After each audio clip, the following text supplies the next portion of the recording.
नमस्कार मंडळी, मी सोमनाथ रेसिपीमध्ये तुम्हा सर्वांचं खूप खूप स्वागत आहे। आज आपण पाहणार आहोत साधे साबुदाण्यापासून नायलॉन साबुदाणे कसे बनवायचे। नायलॉन साबुदाणा हा साबुदाण्याचा मोठा दाण्याचा प्रकार आहे, पण आज आपण पाहणार आहोत रेग्युलर साबुदाणापासून नायलॉन साबुदाणा कसा बनवायचा। हा मुख्य टॅपी कोका कसाबा मुळापासून मिळणारा स्टार्च पासून तयार केला जातो। त्याचे दाणे मोठे, चमकदार आणि काचेप्रमाणे दिसतात, म्हणून त्याला नायलॉन साबुदाणा असे म्हटले जाते।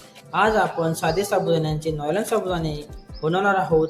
चला मग आपण आता आपले नायलॉन साबुदाणे बनवायला सुरुवात करणार आहोत। या ठिकाणी आपल्याला एक पातेलं किंवा भगोणे घेऊन घ्यायचं आहे।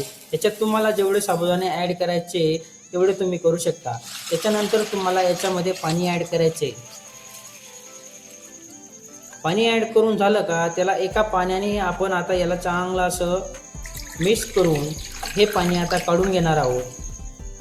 हे पाणी आपलं आता काढले गेलेलं आहे। त्याच्यानंतर आपण याच्यात आता पाणी ॲड करणार आहोत। पाणी आपल्याला एवढं ॲड करायचे की 1.5 ते 2 इंच पाणी वरती राहायला पाहिजे असं, आणि 7 ते 8 तासासाठी आपण याला किंवा रात्रभर किंवा साईडला ठेवून देऊ। तुम्ही 7 ते 8 तासानंतर पाहू शकता की आपले साबुदाणे एकदम छान असे फुललेले आहेत। आता आपण हे साबुदाणे एक चाळणी घ्यायची। चाळणी घेतली का त्याच्यामध्ये याला मोकळं करत करत आपल्याला हे साबुदाणे असे काढून घ्यायचे। तुम्ही या ठिकाणी पाहू शकता की मी पूर्ण असं मोकळं करत करत साबुदाणे काढतोय।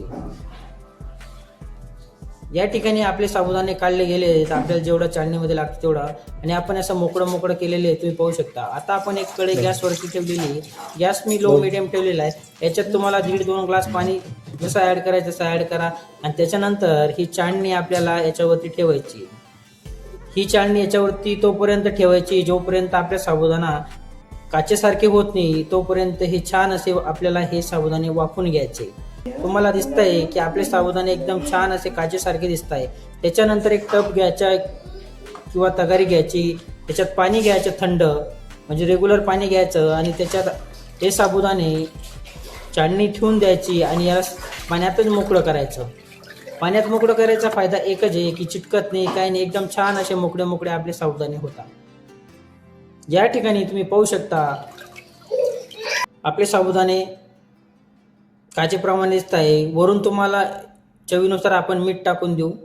मीठ टाकल्यानंतर आपण याला आता वरती घेऊन जाऊ गच्चीवरती घेऊन गेल्यानंतर हाताच्या सहाय्याने त्याला शितळायचं आहे। तुम्ही या ठिकाणी पाहू शकता मी त्यांना एकदम मोकळं टाकतंय, आणि आपले साबुदाणे पूर्णपणे टाकले गेल्यानंतर आपण परत याला थोडं मोकळं करून द्यायचं आहे। या ठिकाणी तुम्ही पाहू शकता आपले पूर्ण साबुदाणे टाकले गेले। त्याच्यानंतर तुम्ही एका दिवसात हे साबुदाणे सुकले जातात। या ठिकाणी पाहू शकता छान असे आपले नायलॉन साबुदाणे साधे साबुदाण्यापासून तयार झालेले आहेत। चला मग कुरकुरीत आपले साबुदाणे आता आपण तळून घेणार आहोत। आता आपण एक कढई ठेवलेली आहे। कढईत तेल छान असं गरम झालं आपलं, त्याच्यानंतर आपण कढईमध्ये तळून घेतोय। छान असे आपले कुरकुरीत नायलॉन साबुदाणे बनवून तयार झालेले मी एका प्लेटमध्ये काढून घेतले। त्याच्यानंतर तुम्ही या ठिकाणी पाहू शकता छान असे आपण साबुदाणे बनवले। मंडळी, तुम्हाला जर व्हिडिओ आवडला लाईक, शेअर, कमेंट आणि सबस्क्राईब करायला विसरू नका। लवकरच भेटू आपण पुढच्या व्हिडिओमध्ये।